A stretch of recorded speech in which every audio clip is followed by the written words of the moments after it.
കൊൽക്കത്തയിലെ RG Kar medical college ആശുപത്രിയിൽ PG. Doctor ബലാത്സംഗത്തിനിരയായി കൊല്ലപ്പെട്ട കേസിൽ ശക്തമായ ഇടപെടലുമായി സുപ്രീം കോടതി.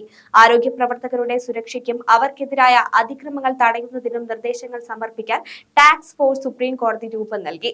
പി.ജി. ഡോക്ടർ കൊല്ലപ്പെട്ട സംഭവത്തിൽ രാജ്യവ്യാപക പ്രതിഷേധം ശക്തമായി തുടരുന്നതിനിടെ സ്വമേധയാ എടുത്ത കേസ് പരിഗണിച്ചാണ് ഇടപെടൽ. നാവികസേന medical services director general vice admiral R.T. സരിനാണ് സമിതി തലവൻ. ആശുപത്രികളിലെ സുരക്ഷ, ജോലി സാഹചര്യം, മെഡിക്കൽ പ്രൊഫഷണലുകളുടെ ക്ഷേമം തുടങ്ങിയവ മുൻനിർത്തി പഠനം നടത്തിയ ടാസ്ക് ഫോഴ്സ് 3 ആഴ്ചയ്ക്കകം ഇടക്കാല റിപ്പോർട്ട് സമർപ്പിക്കണമെന്ന് ചീഫ് ജസ്റ്റിസ് D.Y. ചന്ദ്രചൂഡ് അധ്യക്ഷനായ ബെഞ്ച് വ്യക്തമാക്കി. 2 മാസത്തിനുള്ളിൽ അന്തിമ റിപ്പോർട്ടും സമർപ്പിക്കണം.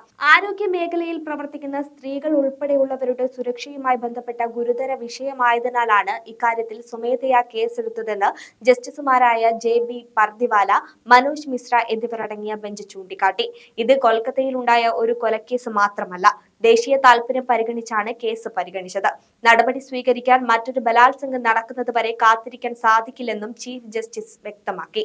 സുരക്ഷയില്ലെന്ന തോന്നൽ കാരണം ഒരു പെൺകുട്ടി തന്റെ ജോലി സ്ഥലത്തേക്ക് പോവാൻ കഴിയാത്ത സാഹചര്യമുണ്ടായാൽ അത് അവർക്ക് തുല്യ അവസരം നിഷേധിക്കലാണ്. കേരളം, മഹാരാഷ്ട്ര, തെലങ്കാന തുടങ്ങിയ സംസ്ഥാനങ്ങൾ ഡോക്ടർമാർക്കെതിരായ അതിക്രമം തടയാൻ നിയമം പാസാക്കിയിട്ടുണ്ടെങ്കിലും ആശുപത്രിയിൽ ഉണ്ടാകേണ്ട സുരക്ഷാ നിലവാരം സംബന്ധിച്ച വിഷയത്തിൽ ഇതുവരെ പരിഗണിച്ചിട്ടില്ലെന്നും ബെഞ്ച് ചൂണ്ടിക്കാട്ടി. കേന്ദ്ര സംസ്ഥാന സർക്കാരുകൾ തങ്ങൾക്ക് കീഴിലുള്ള ആശുപത്രികളുടെ സുരക്ഷ, അടിസ്ഥാന സൗകര്യങ്ങൾ എന്നിവയുമായി ബന്ധപ്പെട്ട വിവരങ്ങൾ കൈമാറുമെന്നും സുപ്രീം കോടതി നിർദ്ദേശിച്ചു.